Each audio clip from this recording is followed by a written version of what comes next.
Okay, now this video is just a very quick test drive of the Vr4. So you just pull out, you'll hear no knocks, no bangs, no creaks, no cracks, no squeaks or otherwise. The transmission's beautiful and it's very eager to make progress. It's just a very lightest squeeze of the throttle. Let's go right. Got the window down so you can hear the outside, so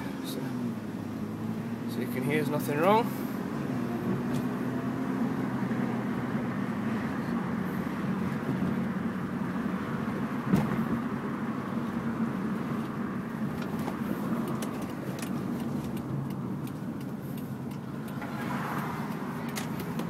Okay, so I can take control of the gears by pushing this across the gate, and now change down.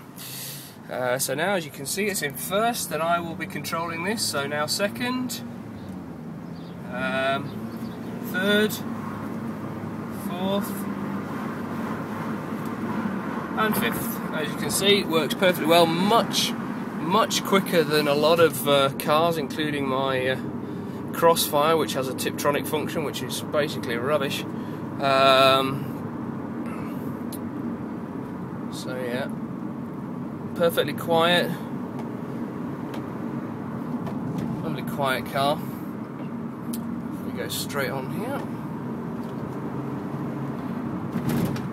just nip through those and then just do a very quick run up the road so you can see a car's performing exactly as it should, very briskly. Beautiful through this mid-range now, 5th gear, put my foot down and it just, you know, pulls up and accelerates behind this Vr4 pretty quick. But yeah, just a very nice drive indeed. If the car thinks you're choosing the wrong gear and you're too low, it will change down for you.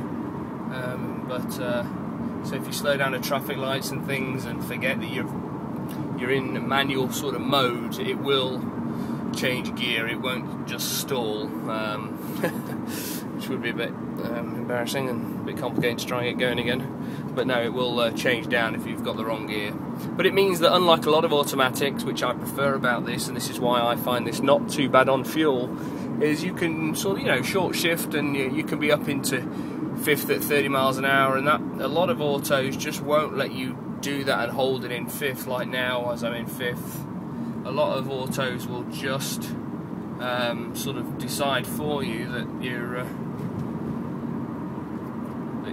should be in 5th. So right, this is not looking good up ahead. So the roadworks here, so we'll go off and we'll just turn around. Do a quick U-E, as long as there's nobody coming, which there isn't. Good. So if I select second, and then you can see the acceleration of this car. Okay, put foot down.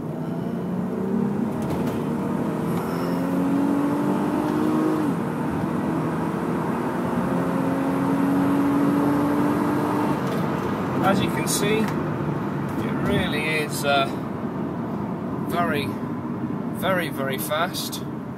I'll slow down now because I'm just gone into a town limit again.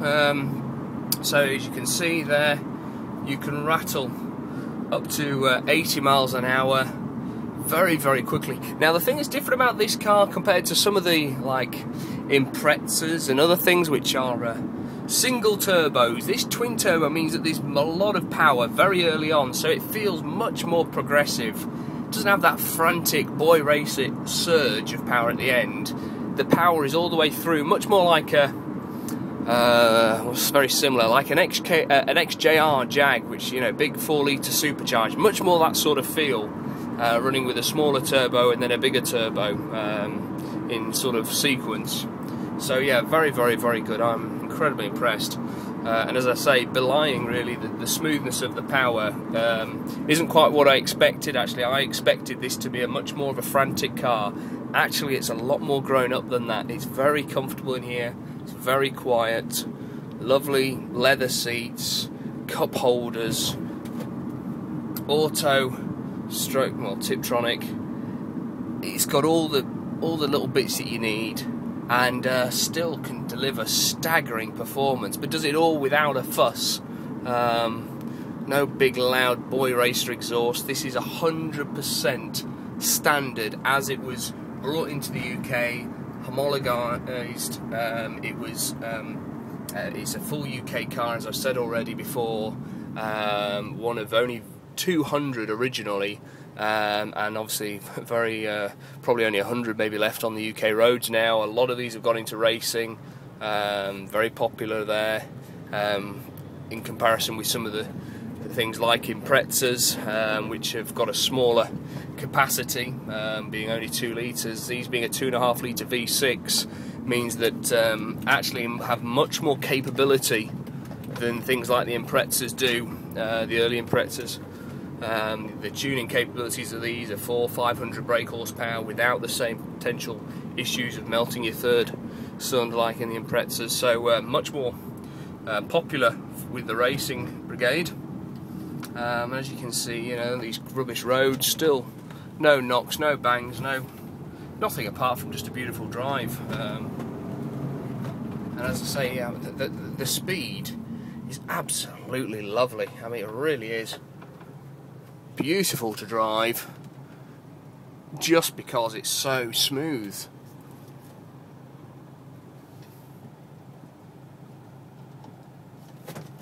And there you go. Have a quick whiz through some of the gizmos.